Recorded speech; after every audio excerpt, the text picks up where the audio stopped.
Okay, ladies and gentlemen, 2.4 in your notebook. We're doing 2.4 before doing 2.3 in order to review the equations of lines and how they work and which equations are convenient in which situations, things like that. So in the top little half page there, you have some space for notes. You're going to get 4 separate little lines of notes. The first one is about point slope form. Point slope form. Okay? The equation for point slope form is y minus y1 equals m times x minus x1, where what's true about this equation? Do you remember when you can use this or what parts you have? What's m stand for? No. Slope. Where m is the slope of the line. And what else do you know in this situation? Let me give you a hint.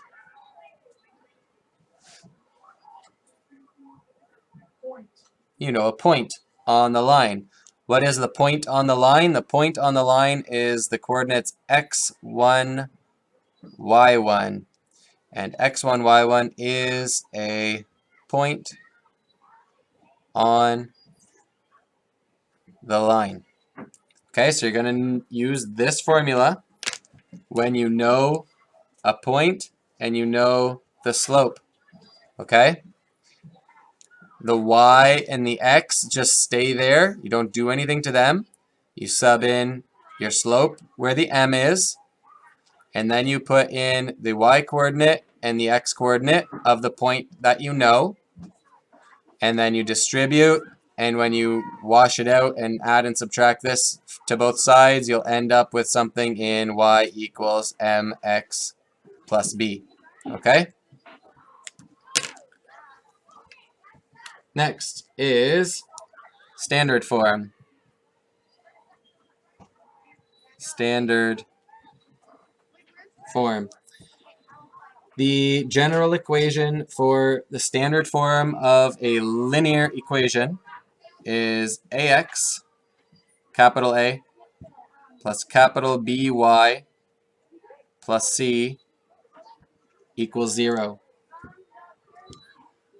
Whenever you hear about standard form of an equation, it will always have an equals 0 on the other side. Okay, so later on in your learning, in your math learning, you'll learn about quadratic equations. That's equations that have an x squared in them. Okay, there will be a standard form. Okay, what do we need to know about this, this equation? Where, so basically when we say where, it means this is the equation, and here's what you need to know about this equation.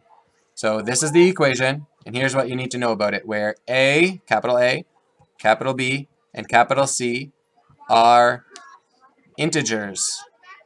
What does that mean? What's an integer? Whole numbers including positives or negatives, okay? Positives, negatives, and zeros, okay? So that means when you have an equation like this, you won't have any fractions or decimals. And if you do, it means you're not done, okay? Where A, B, and C are integers. There's another rule. A and B are not both 0. What would happen if A and B were both 0? Well, then you'd have 0 x's and 0 y's, and you'd have a statement that says C equals 0. But we just said C could be any integer in the whole world. Is C always going to equal 0? No, so that won't work. The other way to think about it is, in order to create a line, x has to equal something, and y has to equal something. Okay? In a vertical line, you'll be left with just x equals something. In a horizontal line, you'll be left with just y equals something, but you have to have at least one of them in the equation in order for there to be any sort of linear equation at all. Okay, and typically anything that's not straight up and down or straight across will have both of them. Any form of a diagonal-ish line, whatever it may be, you'll have an x and a y in there. That's a linear relationship between x and y. Okay, what else do we need to know? X and y represent real numbers. That statement is probably a little bit over your head at this point. It sounds really simple, real numbers, of course real numbers. Well, that's because there are such things as imaginary numbers. But all it's saying is that when you're graphing a line, when you're talking about lines, and let's say it goes like that, and you've got this line can be any x value, all the positives, all the negatives, and it can take upon itself any corresponding y value, all the positives and all the negatives. Those numbers are real numbers, okay? They can be fractions, decimals, whatever, positive, negative, doesn't matter, but they're part of the group of real numbers, which you'll learn more about as your life progresses in math. Okay, so there you have standard form. It's always set to equal 0, okay?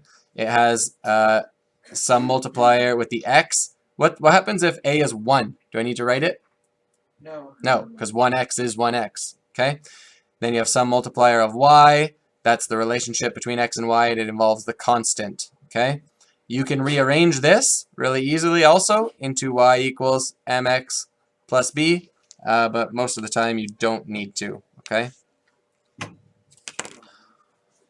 What else do we need to know? Let's talk about what we have been talking about, the easiest one, the most common one, slope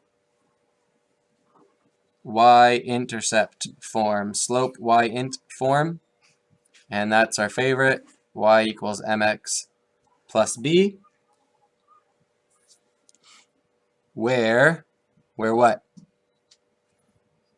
M is the slope of the line, and what?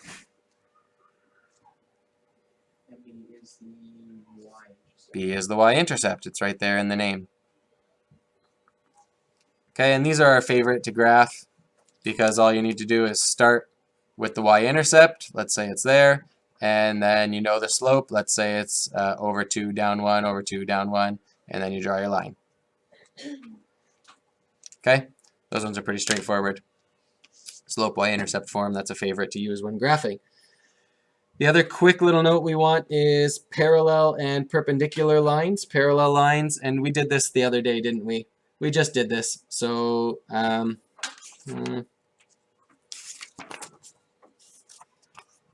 sure, I'll do it quick here anyway. Parallel lines. This is, what do they have? They have the same slope. Okay, here's how we indicate that. A little arrow on them, both going the same way. If this is line 1 and this is line 2, then we know that the slope of line 1 is equal to the slope of line 2. Okay? All vertical lines are parallel. All horizontal lines are parallel. Okay? Horizontal is easy. Horizontal lines that go straight across, do you know what their slope is? How much do they rise? Yeah, 0. They rise 0 as they run. Okay? So horizontal lines have a slope of 0. What about vertical lines? They have a run of 0. So they run 0. So they actually have a rise, which is infinite or 1 or any number, but it's over 0. Do you know anything about fractions over 0? No. Let's undefined. It's actually undefined. It's impossible. It's not a real thing. Okay, so vertical lines, undefined slope because anything over 0 is undefined. If you put that into your calculator, something divided by 0, it will either give you an error or it will say undefined. Okay, the slope is undefined. Horizontal lines,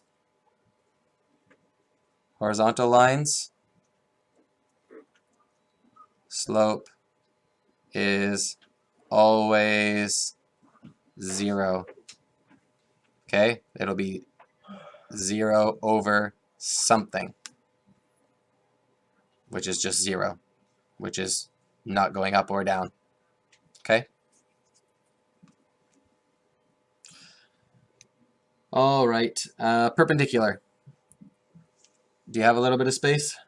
Maybe a little bit of space off to the right for your last one? Sorry, it's got a little bit longer than I anticipated. Perpendicular lines, okay? They are perpendicular if the product of their slopes is -1. So I'm going to write that in words. The product of their slopes is -1. What does that mean? That means if I took m1 and I multiplied it by m2, I'd get -1. Okay? Another way to write that is that m2 is equal to -1 over m1. Do you remember what this statement is? The words that we use to describe this? Perpendicular lines, their slopes are opposite reciprocals. So you flip the fraction and change the sign, you'll have a perpendicular line. You'll have the slope of the perpendicular line. Okay? And a vertical line is always perpendicular to a horizontal line. Okay? So if you have a line with a slope of 0, a line that is perpendicular to that will have an undefined slope. Vertical and horizontal are perpendicular to each other. That's why our Cartesian grid, XY grid, this is 90 degrees. Okay? Good? Any questions on the things that are printed here? All right, into the examples for the lesson. We're in section A here, which uses point slope form. So we're going to have a point and we're going to have a slope, and we're going to write an equation. Example 1, write an equation in standard form. We have a line going through 3, -4, and we have a slope of -1/2. Every time I take on a problem like this, I'm going to start by writing my formula at the top. Okay? When you're doing practice problems, you should probably just write this right away, but it's y minus y1 equals m times x minus x1. And now I know the easiest step is going to be sub in my slope. So in my next line, I'm going to have equals 1/2 on the right. And I know that it goes through 3, -4. Does anyone know another way to say that? What we know to be true because the line goes through that point, and that point is on the line. Therefore, that point Satisfies the equation. Thanks very much. So I know that if I put those things into the equation, that the equation will still be true. I can still legitimately use that equal sign, okay? Well, now I just have to remember what's x and what's y. Coordinates are always given in x, y. So over here, I have x minus 3. Okay, make sure that you're replacing the x sub 1, not the x. Okay? X is going to stay in our equation because it's going to be a y equals mx plus b at the end. And on the left-hand side, we've got y minus -4. All right, there's some work we can do to simplify this thing out. The first step I see here on the left, what's y minus -4? Y4 over 4. Nope. Y plus 4. Y plus 4. Over here on the right, I'm going to distribute my -1/2 to both of the terms inside the group. So I have -1/2 x. That looks like this. negative 1/2 x. And then I have negative 1/2 times negative 3. I see a negative times a negative, so it's going to be positive. And then I have, listen to this, 3 halves. 3 halves. Okay? 3 halves. 3 divided by 2. If I have 1/2 plus 1/2 plus 1/2, I got 3 halves. Okay. Now we're going to simplify this. I'm looking at two things. Number one, I have halves on this side, which are kind of ugly. Second thing is I'm going to add a whole number, except I have that on the left, so I'm going to subtract 4 from both sides. There's a couple different ways I can do this. Okay, I'm going to show you what I think is the easiest way first. What I could do is I could subtract 4. This is not the easiest way. I could subtract 4 from both sides, in which case I'd have just y over here, and then I'd have to subtract 8 halves. Don't write that yet. I'm not doing it this way. Can you see why I would have to subtract 8 halves? Yes. Okay, because 4 is 8 halves. In order to add and subtract fractions, I need a common denominator. Does anyone see a better way to do this using something we learned last unit? You take Maybe something halves. called equivalent equations? I was going to say that. I mean, it's going to explain. Well, okay, go for it. What do you... You take the halves or the fractions and you multiply it by numbers so that they're whole numbers. Okay, so I could choose a constant to multiply the whole thing by in order to lose those fractions. What would that constant be? Yeah. Multiply both sides by 2. All right? So when I do that, I'm multiplying every single term by 2. So instead of 1y, I'm going to have 2y. Instead of plus 4, I'm going to have plus 8. Instead of negative 1/2, I'm going to have negative 1x. Okay, I'm keeping that 1 in there just for your sake. I actually wouldn't typically write that because negative 1x is just negative x, right? And then I have positive 3 at the end. And what does this question actually ask us to do? It asks us to get it in standard form, okay? So we actually want it written in standard form.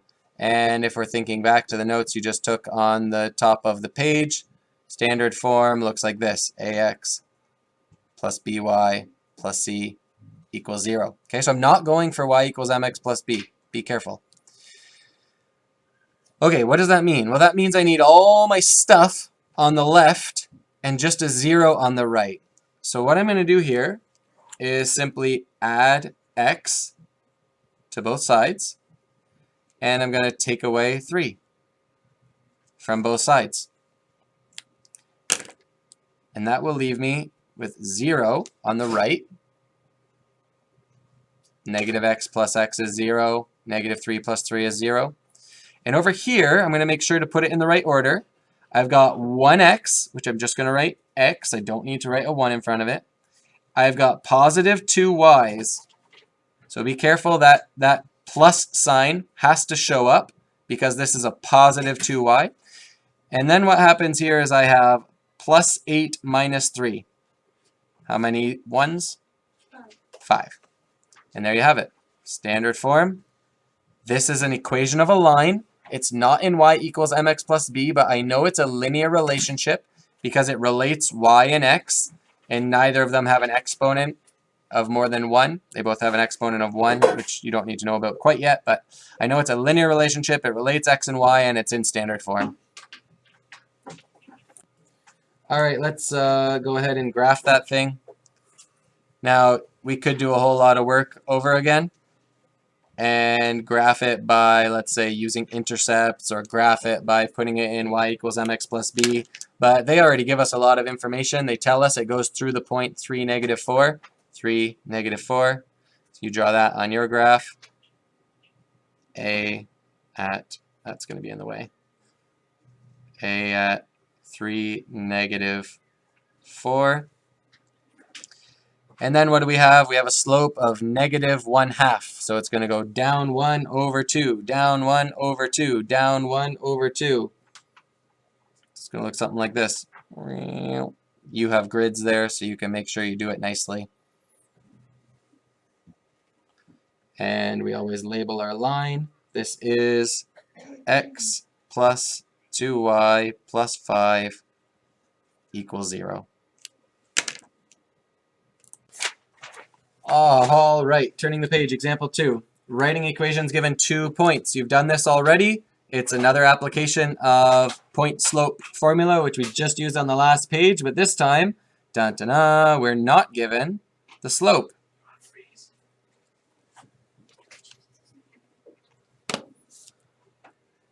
Instead, we're given 2 points.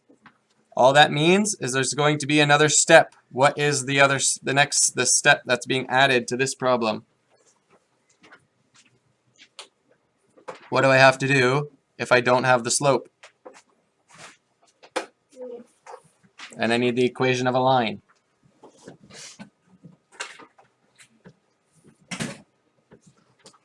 Do you know? You could put it in y percent x.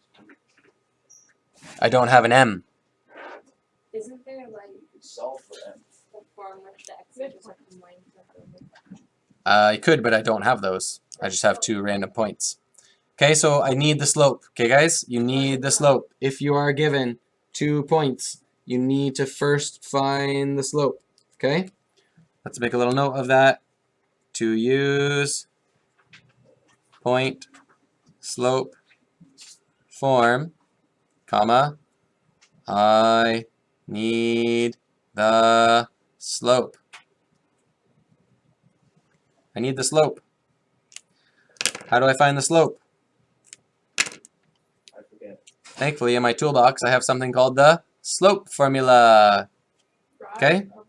Start memorizing these things, folks. So I'm going to first find the slope. The slope is always rise over run. So my rise is dealing with my difference between y coordinates, y2 minus y1. And the run is the difference between my x coordinates, x2 minus x1. All right, let's work that down. Since I have my 2 points, I can do that. I can find the slope of AB. This little denotation here, m subscript AB, that's the slope of AB. And I'm finding the equation of AB. Again, at the end, it's going to be in standard form, but we'll deal with that when we get there. First, I need the slope. So I'm going to call B x1, x2, y2, and I'm going to call A x1, y1. So here's what we have. In the numerator, we've got our y coordinates. We've got 6, take away -2. In the denominator, we have our x coordinates. We have 1, take away -3. That gives me 8 over 4, 6 plus 2 over 1 plus 3, and that is 2. So the slope of AB is 2. Okay, well, in slope point form, I'm going to go ahead and write my formula. Y minus y1 equals m times x minus x1. In order to use this, I need the slope, which I just found out, and I need 1 point. Well, I have 2 points, and they both satisfy the equation. Which point would you like me to use? Yeah, let's use B. Yeah. So I'm copying down. Y minus, my y coordinate of B is 6. My slope is 2. Bracket, x minus, my x coordinate of B is 1. Do you think if I took the x coordinate of A and the y coordinate of B, would that work? No. No, that will not satisfy the equation. Okay? When x is -3, y is -2. Can't be anything else. Nothing else will land on the line. When x is 1, y will be 6. Couldn't be any other way. No other point will be on the line. Okay? No other y coordinate would result in a point that's on the line.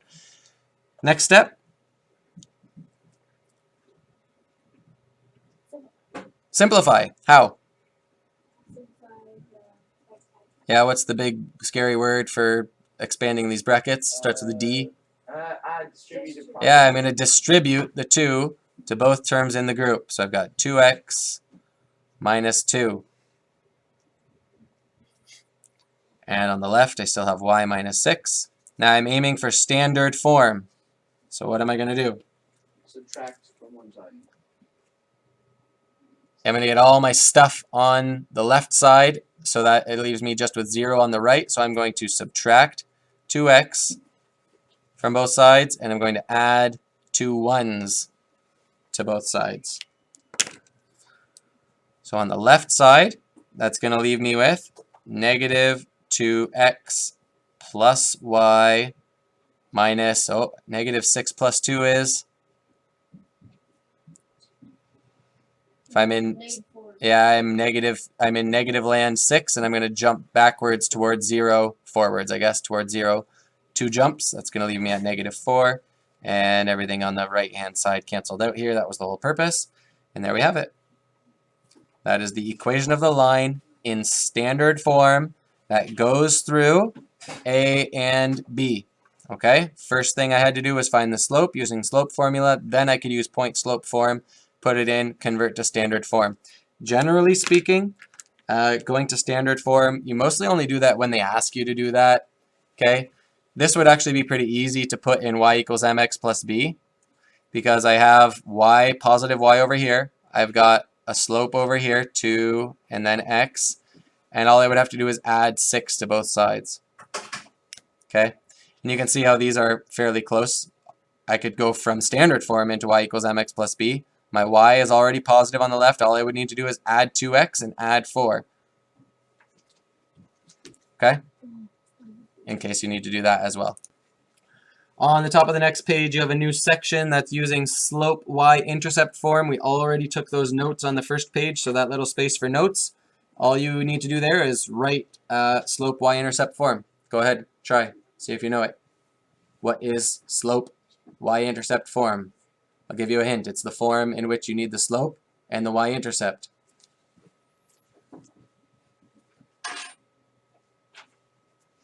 Alright, if you wrote y equals mx plus b, you're a winner. Good job. Example 1 in section B, we're going to find slope and y-intercept of the given line. So we're on example 1 in section B, and we're given the line 2x plus 3y minus 6 equals 0. Now you might look at that and you might say, oh, I know exactly how to find the slope. The slope is the number in front of the x. And the y-intercept, that's the constant. Okay, you cannot do that in this problem. Why? Because it's not in y equals mx plus b. In fact, I have 3 y's in this problem. So there's a little bit of work that needs to be done first, okay? There's a little bit of work that needs to be done first. What I'm going to do is I'm going to rearrange this so that it's close to y equals mx plus b form. I'm going to keep all my y's on the left, and I'm going to subtract 2x from both sides, and I'm going to add 6 to both sides. And now it's looking pretty close to y equals mx plus b, but it's still not, because I have 3 y's. Okay? So what do I need to do in order to get just 1 y over here?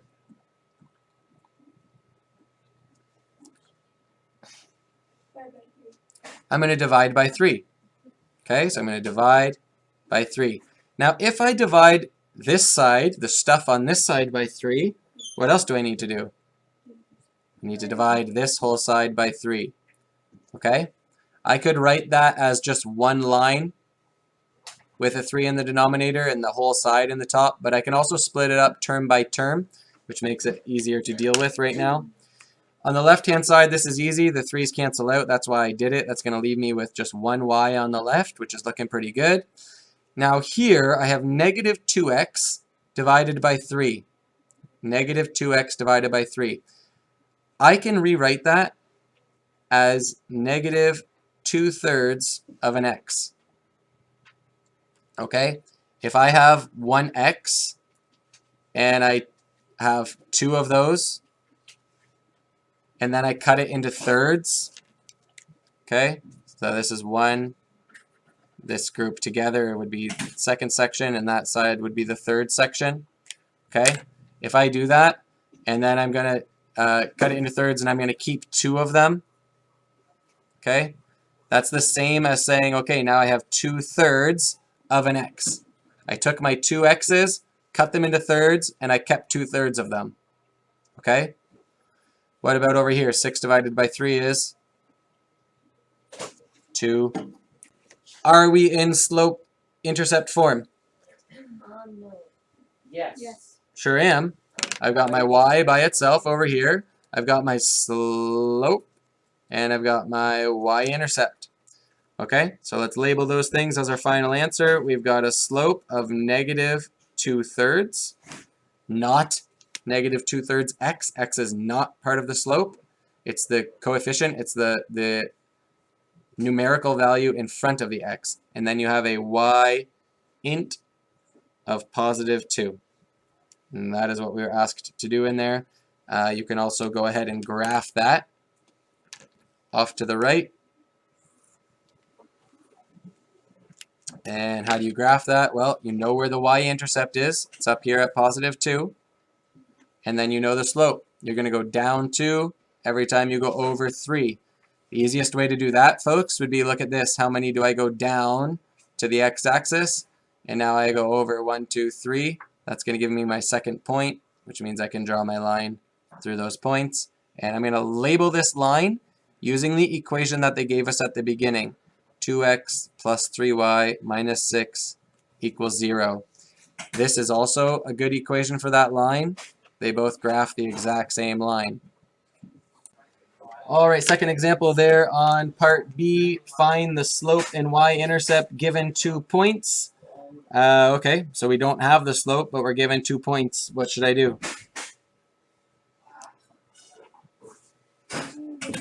Formula for slope. Yeah, slope formula. Okay, there's f and g. So I'm going to use my slope formula. I'm going to copy it down. M equals y2 minus y1 over x2 minus x1. Do you have that memorized yet? Yes. Now I'm going to plug it in. The slope of, I'm going to note that I'm working on the line FG by using it as a subscript. This gets really important when you start doing problems that are dealing with multiple lines all at the same time. You really want to remember which slope is which, and you want me to know which slope is which. Okay, so I'm going to note that this is slope FG. I'm going to draw my grouping line, my division line. In the numerator, I have my y2 minus y1. That's going to be 7 minus negative 1. In the denominator, I have x2 minus x1. That's going to be 5, take away 3. That's going to give me 8 over 2, which tells me that the slope of line segment FG is 4.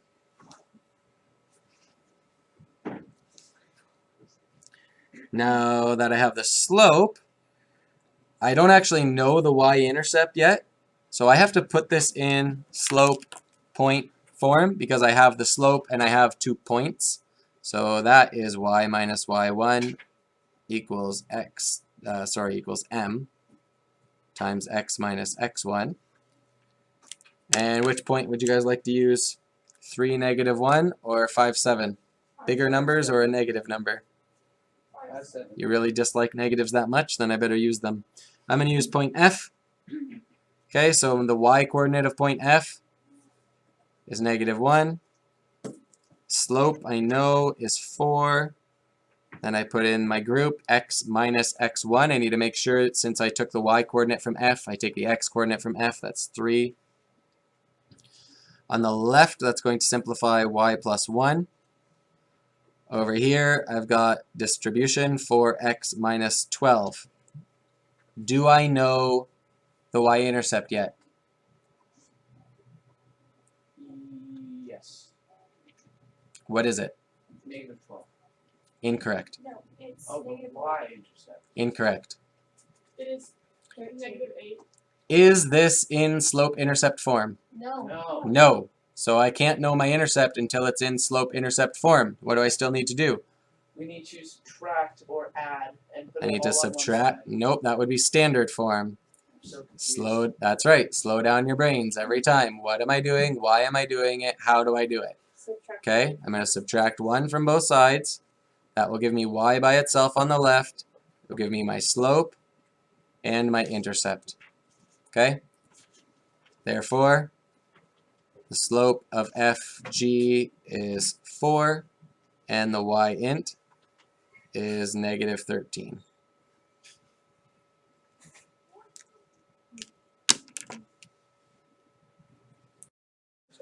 Okay, folks, we're heading into part C, parallel and perpendicular lines. We already took the notes that should be at the top of that page, but that's okay. We'll just head into the examples. So we've got example 1, which is dealing with parallel lines. And we are asked to write an equation of a line that is parallel to 2x plus y minus 5 equals 0 and passes through the point A, which is at negative 1, 5. All right, what do I know again if it's parallel? If I need a line that's parallel, what's going to be true about the second line? Same slope. It's going to have the same slope, okay? So I need to get the slope out of this. Oh boy, can I get the slope from standard form? Yes. Let's try again. Can I get the slope from standard form? Yeah. No, you can't. There's only 2 answers, so if no is not the right, or if yes is not the right answer, then no is the right answer. So no, you cannot. You cannot. You cannot. You would need to get it into slope intercept form. Okay? Thankfully, that's not that difficult in this case because I have a positive y on the left. So what am I going to do to get that y by itself on the left? Jess? You're gonna I want y by itself on the left. So how do I get rid of this other stuff? subtract. I'm going to subtract 2x from both sides. What else? And then you're gonna add 5. I'm going to add 5 to both sides. Okay, so here we go. I'm going to subtract 2x and add 5 to the left. And I'm going to do the same thing to the right. It is incredibly important to put it in y equals mx plus b form. Okay? Typically what a common mistake that students will make is you'll say, oh, slope is 2. Is it 2? Negative 2. It's negative 2. Very different numbers. Oh, the y-intercept is negative 5. No, it's not. It's positive 5. Okay, now I want to make a note that the slope of my original line, m1, is negative 2. Why do I do that? Well, so that I can make sure that I know that the slope of my second line is also going to be negative 2. Now at least I've made sure that I have the same slope. Okay? Is the y-intercept going to be the same in my new line, you think? No. It's not. Okay, unless the lines were coincident, in which case they're the same line. I don't think they're going to do that to us in an example. So I think we're going to end up with a different y-intercept.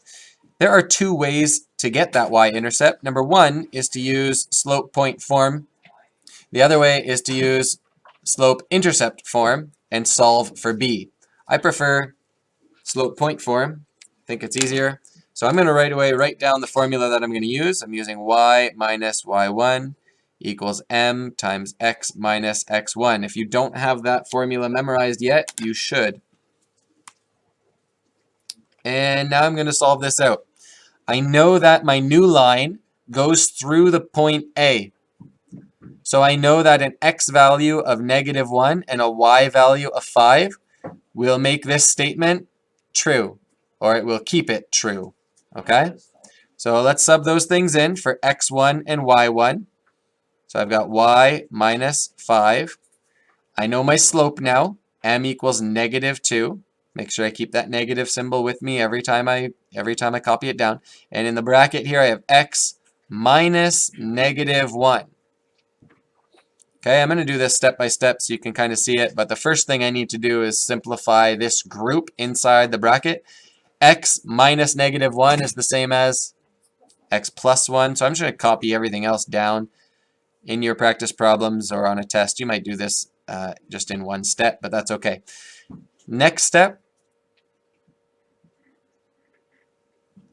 Distributive property. Distributive property. I'm going to distribute this -2 to both terms inside the group because I have this group twice. Negative twice, really. So on the right-hand side here, we have -2x minus 2. On the left, I still have y minus 5. Now I am going to add 5 to both sides. That's going to give me y equals -2x plus 3. And there I have the equation of a line. It's how does y relate to x? This is how it relates to x. This has a slope of -2, just like my original line. And we have a y-intercept of plus 3, which is going to help us draw our line. Now you could also put this in standard form. In standard form, I could do it two different ways. I could either add 2x and subtract 3 from both sides, or I could just subtract y from this side. I like to have a positive value at the beginning. It's easier to think about. So I'm going to actually add 2x to both sides, and I'm going to subtract 3 from both sides. And there's the same line, but in standard form. Okay, the problem didn't specify, but you should be able to do either way. All right, example 2 on that section. Example 2 is dealing with perpendicular lines. Perpendicular. And the problem says we need to write an equation of the line that is perpendicular to the given line, 3x plus y minus 6 equals 0. And this one passes through the point P at 5, 2. All right, perpendicular. So what do I know about these lines and how they interact with each other? You need to compare y equals x with p. Yeah, they're going to meet at the lines are going to meet at a 90-degree angle. The slopes are opposite reciprocals, which means I need the slope of my first line. Can I get it from this form? No. You can only get it. Well, you can Not from this form. I need to change it into a form that I can get the slope.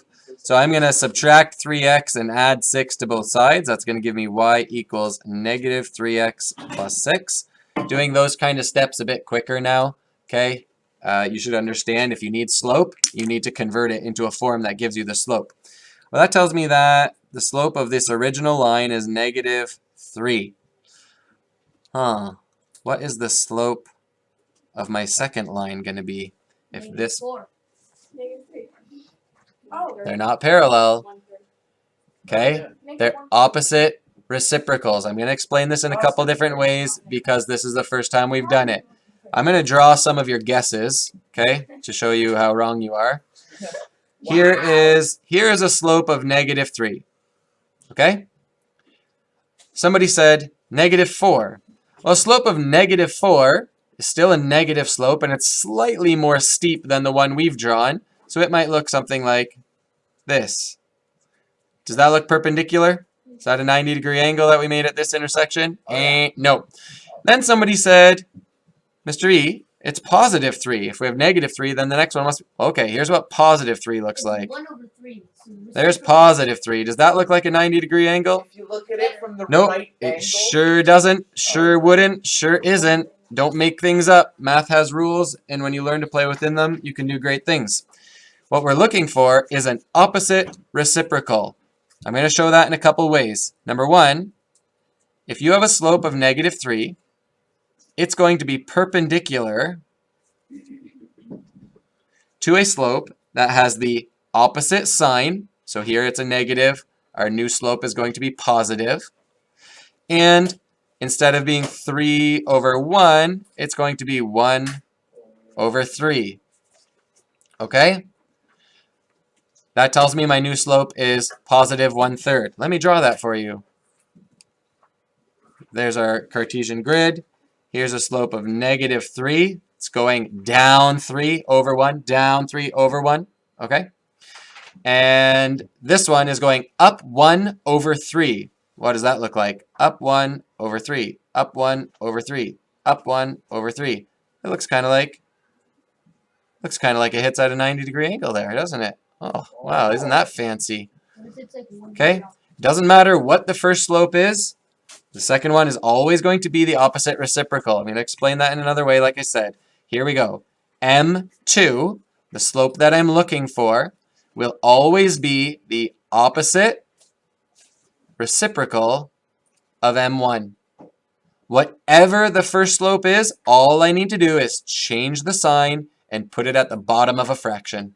Flip the fraction. In this case, the fraction is 3 over 1. Flip it to 1 over 3. Okay? So why is it now negative 1 over n? This, if this one is positive, this one will be negative. Oh, If this one is negative, you'll have a negative negative, which will be positive. So no matter what, they're going to have a different sign, and you're going to flip the fraction. Opposite reciprocal, or in other words, negative reciprocal. A negative of a negative is a positive. A negative of a positive is a negative. Okay, so my next slope is 1/3. Now what? you use the I forget the formula name, but I know what it is. Okay, I'm going to use my point slope formula. I'm going to copy it down that I'm using it. Y minus y1 equals m times x minus x1. I'm going to sub in what I know to be true about this line. It goes through the point 5, 2. So where I see my x1, I'm going to sub in a 5. Where I see my y1, I'm going to sub in a 2. And my new slope is 1/3. This is where you need to be careful that you're putting things in here properly, and you're remembering the sign of each piece, and you're remembering you're using your new slope, not your original slope. We're doing perpendicular here.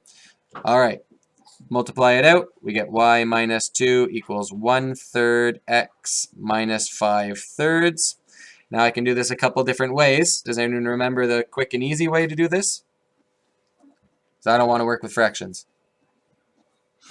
Multiply by 3. I can multiply everything by 3. Okay, so my new line is going to be 3y minus 6 equals x minus 5.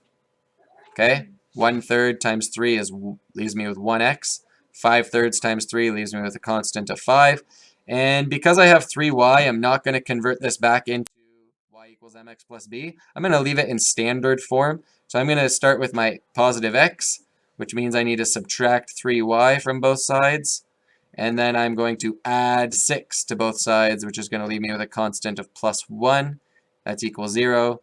There's our new line, and it's in standard form. Okay, I did that last step pretty quickly, but it's because that's not really the point of the problem, and we've done that other places. So you would do that more slowly and maybe a couple more steps to make sure you get it right.